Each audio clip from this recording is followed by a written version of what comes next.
السلام علیکم دوستانو، تاسو ټول ته یو ځل بیا هم ښه راغلاست وایم. هیله ده چې تاسې ټول به روغ او جوړ یې او ژوند به مو هم خیر او خیریت سره روان وي. موږ هم شکر دی ټول ښه یو. لکه څنګه مې چې تیر ولاګ کې هم یادونه کړې وه چې تېره اونۍ مې د ماما د زوی واده و او زما د زوی کلیزه هم وه. نو ټول هفته ډېر مصروفه وو. نو راځئ چې تاسو سره هم دا ویډیو شریکه کړم. نو دا ویډیو تر اخره وګورئ او که مو خوښه شوه نو لایک او شیر مو هم هېر نشي. واده کې مو بیا 2 جوړه جامې واغوستلې. اول مو افغاني جامې واغوستلې چې همدې ډیزاین کې چې تاسو په دې ویډیو کې ولیدلې. په همدې ډیزاین کې مختلف رنګونو کې مو ټولو ځان ته افغانیګانې جرمني راغوښتې وو چې د کاکا یا تره لور مې تیار راتله، نو ټولو ته یې ځان سره راوړه. بیا مو نو ځانونه او ماشومان تیار کړ، ولاړو هوټل ته. هلته مې نو ډېر ویډیوګانې جوړې نه کړلې ځکه چې د هغوی واده نو د پرایوسي وجې نه مې ښه وبلله چې بیخي ویډیو جوړه نه کړم.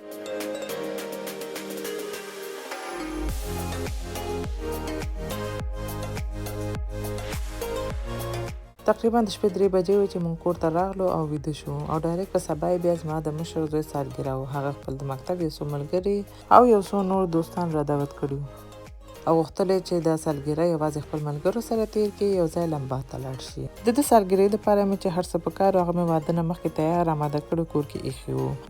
سهار بیا د خوبه هم لږ وخته جګه شوم تر څو د دې سالګرې امادګیانې ونیسم.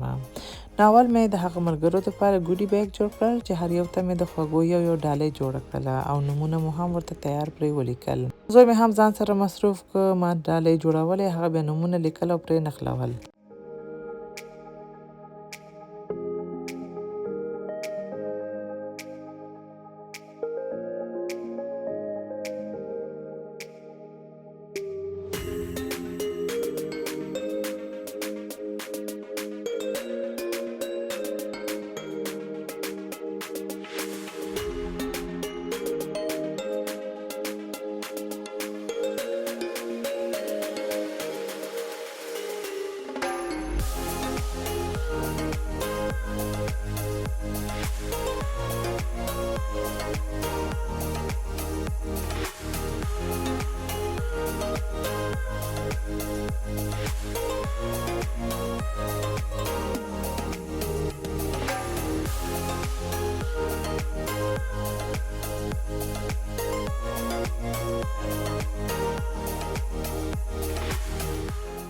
بیا مې نو یو څو دانې پکاڼې هم ورته وپړسولې او لایټ او کیوټ خونه ډیکوریشن مو ورته جوړ کړ.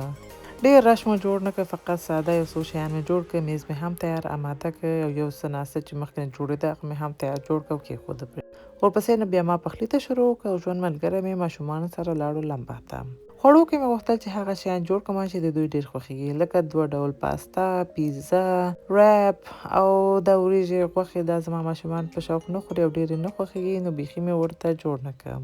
یو ډول پاستا دپاره مې اول کوفته ورته پخه کړله، کړاهي کې مې غوړي واچول، اوپسې بیا کوفته پکې واچوله، یو څو دقیقو دپاره مې سره کړله.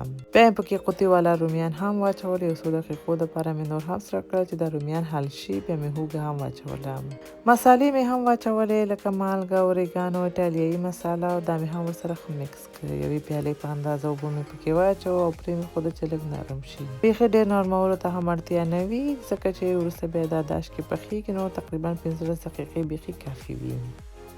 بیا مې د مکروني جوشولو دپاره یو دیګ کې اوبه او مالګه واچول او پرې مې ښوده چې جوش شي. البته جوش اوبه مې پکې اچولې وې، نو فقط 2 دقیقې نور مې هم همداسې پرېښوده. بیا مکروني پکې واچوه او 10 دقیقو دپاره مې جوش کړه چې مکروني نرم شي. بیا مې چاڼ کړه او یو څنګ ته مې کېښوده.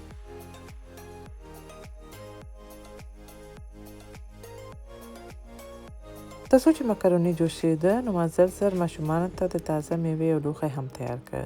زما ماشومان نسبت نورو شیانو نه تازه میوه ډېر خوري، نو همدې دپاره مې د مختلف ډول میوو نه یو لوښی ورته تیار کړ.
مکروني چې نرم شو چاڼ مې کړه، اوبه مې ترې لرې کړې، بیا مې داسې یو شیشې لوښي کې واچو چې دا شکې کېښودلې هم هیڅ مشکل نه وي، یعنې ماتېږي نه.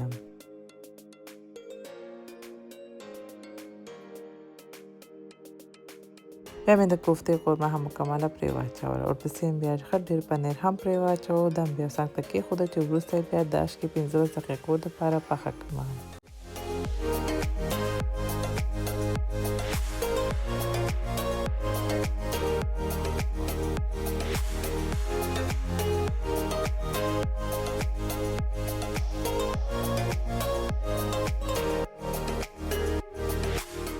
ورپسې مې نو غوښته چې دوی ته چکن برګر ریپ یعنې شاورما ماننده ریپ هم جوړ کړم.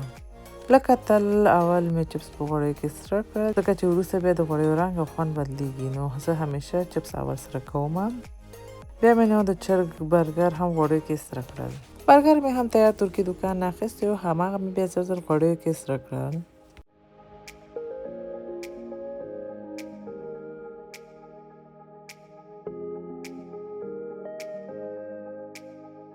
بیا مې یو ریپ واخیسته، مختلف ډول ساسونه لکه کیچپ، برګر ساس او تارټر ساس پرې واچوم. د دې په سر مې بیا سلاد پاڼې کېښودلې او برګر مې ټوټه کړ او کېښوده. بیا مې سره راتاو کړ، منځ کې مې ټوټه کړ او المونیم فویل کې مې راتاو کړ. بس بیا نو دا خوندور او بې حده اسانه ریپس تیار شول. دا مې بیا په یو لوښي کې کېښودل. ورپسې مې یو کریمي پاستا هم جوړه کړله، د هغې ویډیو مې جوړه نه کړله، یو خو وخت راسره کم پاتې و، نو غوښتلو مې چې هر څه په وخت او زر تیار شي. او بل دا چې د کریمي پاستا ویډیو ما تاسو سره څو ځله شریکه کړې ده، که مو بیا هم په کار و نو کولی چې کومنټ کې راته ولیکئ، زه به یې لینک تاسو سره شریک کړم.